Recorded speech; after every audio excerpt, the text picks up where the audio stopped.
নজর রাখবো পরবর্তী সংবাদে। 3 দফা দাবিতে সরব হয়েছে সিপিএম ডুকলি মহকুমা কমিটি। অবশ্য তারা আজকে এই দাবি সনদগুলি তুলে ধরেছেন।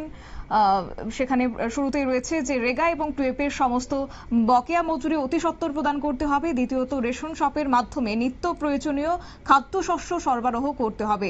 রেগা এবং টুয়েপে পর্যাপ্ত কাজ সঠিক সময়ে মজুরি প্রদান করতে হবে। 3 দফা দাবিকে সামনে রেখে ডুকলি ব্লক আধিকারিকের নিকট ডেপুটেশন তারা প্রদান করেছে। কি রয়েছে তাদের বক্তব্য, শুনুন।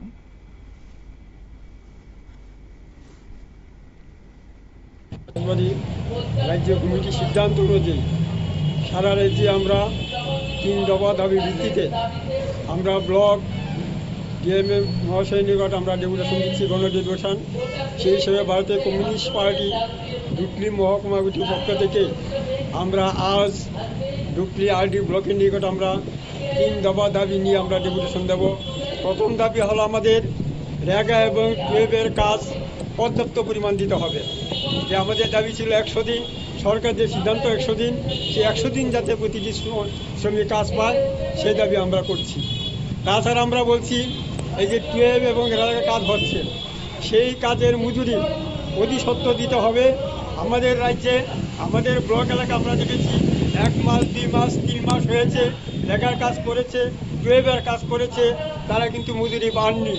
আমাদের দাবি থাকবে যে অতি সত্বর যারা কাজ করেছে বকেয়া মজুরি যাতে তাদের দেওয়া হয় সেই দাবি আমরা করছি। তৃতীয় দাবি হলো আমাদের এই রেশন শপের মাধ্যমে আমাদের নিত্য প্রয়োজনীয় জিনিসগুলি নিয়মিত সরবরাহ করবে। আমরা দেখেছি চাল দিলে ডাল দেয় না, ডাল দিলে তেল দেয় না।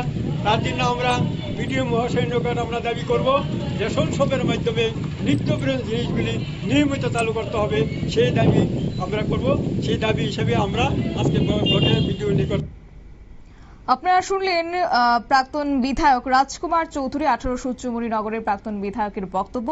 এবং তিনি জানিয়েছেন যে আজকে 3 দফা দাবি নিয়ে তারা সরব হয়েছেন। প্রতিনিধি দল একযোগে মিছিল করে তারা আধিকারিকের নিকট সরব হয়ে তারা তাদের দাবিগুলি তুলে ধরেছেন। নিয়ে নিচ্ছে ছোট্ট একটি বিজ্ঞাপন বিরতি, সঙ্গে থাকুন।